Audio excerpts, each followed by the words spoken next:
Picking it up on the bottom of page 197 in this book. In past ages, a war, almost by definition, was something that sooner or later came to an end, usually an unmistakable victory or defeat. In the past, also, was one of the main instruments by which human societies were kept in touch with physical realities.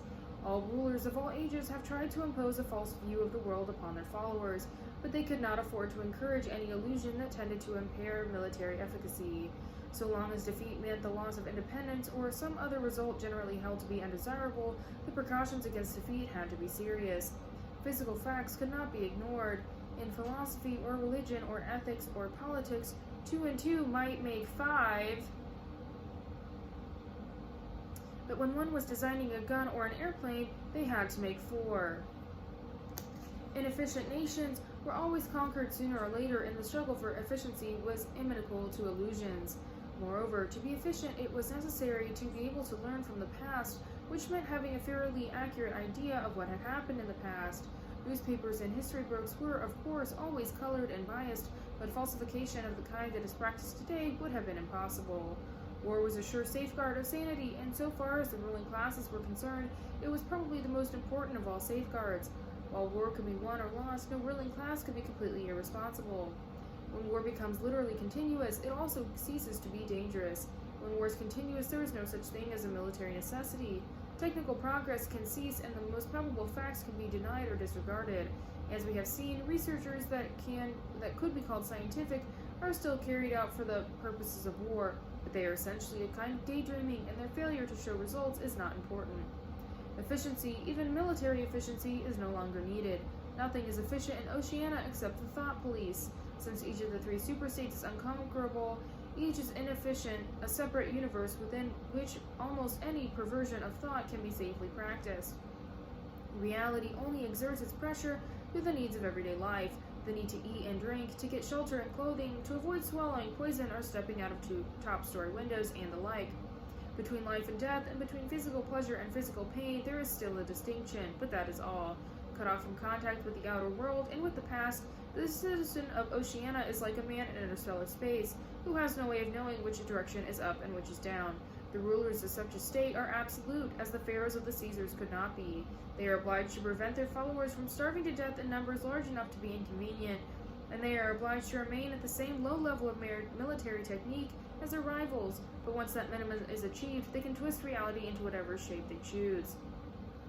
Okay, so what does that mean?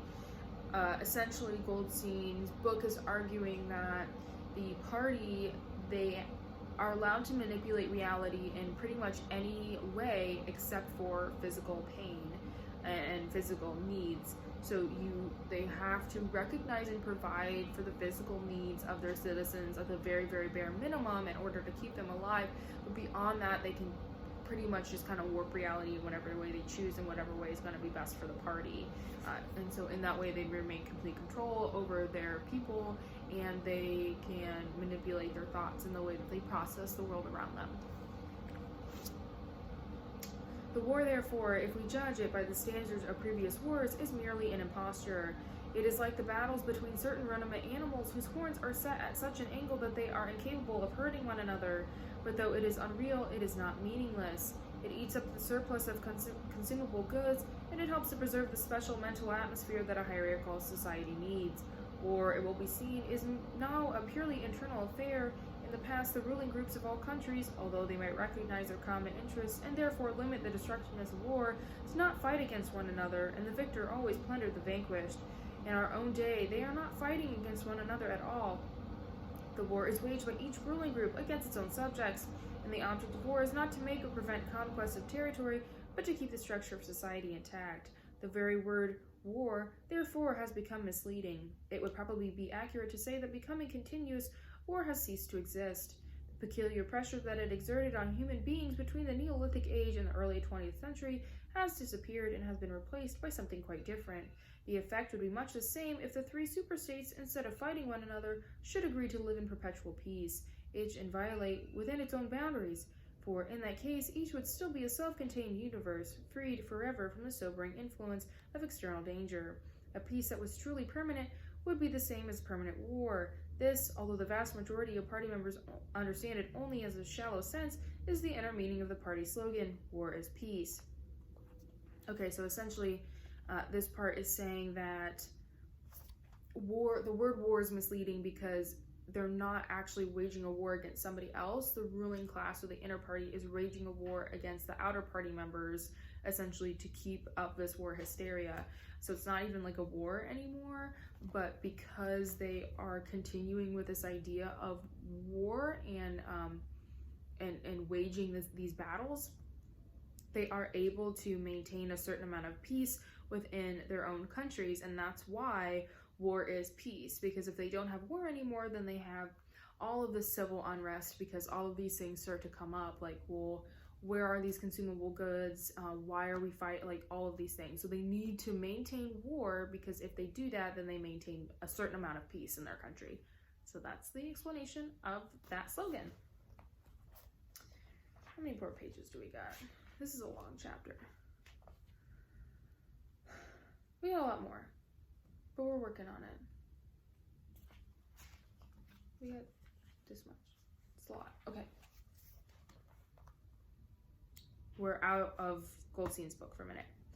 Winston stopped reading for a moment. Somewhere in remote distance, a rocket bomb thundered. The blissful feeling of being alone with the forbidden book in a room with no telescreen had not worn off. Solitude and safety were physical sensations, mixed up somehow with the tiredness of his body, the softness of the chair, the touch of the faint breeze from the window that played upon his cheek. The book fascinated him, or more exactly, it reassured him. In a sense, it told him nothing that was new, but that was part of the attraction. It said what he would have said if it had been possible for him to set his scattered thoughts in order. It was the product of a mind similar to his own, but enormously more powerful, more systematic, less fear-ridden.